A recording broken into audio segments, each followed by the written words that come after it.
Hello. രുചിയോർമ്മകൾ ബാക്കിയാക്കി ബാലൻചേട്ടൻ യാത്രയായി. നാവിൽ കപ്പലോടിക്കുന്ന രുചിക്കൂട്ടുകളിലൂടെയാണ് ബാലൻചേട്ടൻ സമൂഹ മാധ്യമങ്ങളിൽ താരമായത്. തൃശൂർ പെരുമ്പിലാവ് സ്വദേശിയായ അദ്ദേഹം കുട്ടിക്കാലത്താണ് കൊച്ചിയിലെത്തിയത്. ഒരു ചായക്കടയിൽ പണിക്കാരനായി കുറച്ചുകാലം. പിന്നീട് അദ്ദേഹം മട്ടാഞ്ചേരി മഹദറ പള്ളിക്ക് സമീപം സിറ്റി സ്റ്റാർ എന്ന പേരിൽ ചായക്കട തുടങ്ങി. ഭക്ഷണത്തിന്റെ രുചിക്ക് പുറമെ ബാലൻചേട്ടന്റെ സ്നേഹപൂർണമായ ആതിഥ്യ മര്യാദയും ചെറിയ നിരക്കുകളും ഫുഡ് ബ്ലോഗർമാരെയും മറ്റ് ഭക്ഷണപ്രേമികളെയും അദ്ദേഹത്തിന്റെ കടയിലേക്ക് ആകർഷിച്ചു. വലിയ വർണ്ണപ്പൊലിമയോ ആധുനിക സംവിധാനങ്ങളോ ഇല്ലാതെ പരമ്പരാഗത രീതിയിലുള്ള നല്ല ഭക്ഷണം നൽകി ആളുകളുടെ മനസ്സിൽ ഇടം തേടിയ വ്യക്തിത്വമായിരുന്നു അദ്ദേഹത്തിൻ്റെത്.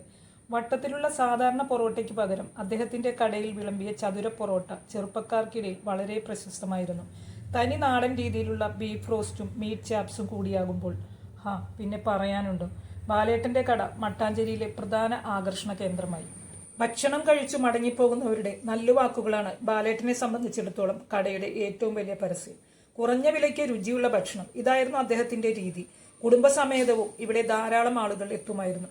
ഒരുപാട് ഫുഡ് വ്ളോഗർമാരും ഭക്ഷണപ്രിയരായ ആളുകളും അദ്ദേഹത്തിന്റെ കട തേടിയെത്തി. അതുകൊണ്ട് തന്നെ കടയിൽ എപ്പോഴും തിരക്കോട് തിരക്ക്. മെയ് 26 ചൊവ്വാഴ്ച രാത്രിയാണ് അദ്ദേഹം ഈ ലോകത്തോട് വിട പറഞ്ഞത്. മൃതദേഹം കരിപ്പാലം കമ്മ്യൂണിറ്റി ഹാളിൽ പൊതുദർശനത്തിന് വെച്ചപ്പോൾ ജനം ഒഴുകിയെത്തി. മൃതദേഹം പിന്നീട് അദ്ദേഹത്തിന്റെ സ്വദേശത്തേക്ക് കൊണ്ടുപോയി. നമ്മൾ എന്ത് ചെയ്യുന്നു എന്നല്ല, അത് എത്രത്തോളം പാഷനോടെയും ആത്മാർത്ഥതയോടെയും ചെയ്യാൻ കഴിയുന്നു എന്നതാണ് കാര്യം. നമ്മൾ എത്ര പരിഷ്കൃതരായാലും തന്ത്രജ്ഞരായാലും നന്മയ്ക്കും സത്യത്തിനും ഇവിടെ എന്നും സ്ഥാനമുണ്ട്. അത് മറ്റുള്ളവർ തിരിച്ചറിയുക തന്നെ ചെയ്യും. ഒന്നിനും ഒരു കുറുക്കുവഴിയുമില്ല. സ്ഥിരോത്സാഹത്തോടെ ആത്മാർത്ഥതയോടെ സ്നേഹത്തോടെ മുന്നേറിയാൽ അതിന് ഫലമുണ്ട്, വൈകിയാണെങ്കിലും. ബാലൻചേട്ടന് ആത്മാവിന് നിത്യശാന്തി നേരുന്നു. എൻ്റെ വീഡിയോ കണ്ടതിൽ ഒരുപാട് സന്തോഷം. എൻ്റെ വീഡിയോയെക്കുറിച്ചുള്ള അഭിപ്രായങ്ങൾ കമൻറ്റ് ചെയ്യുക. ഇനിയും നല്ലൊരു വീഡിയോ ആയിട്ട്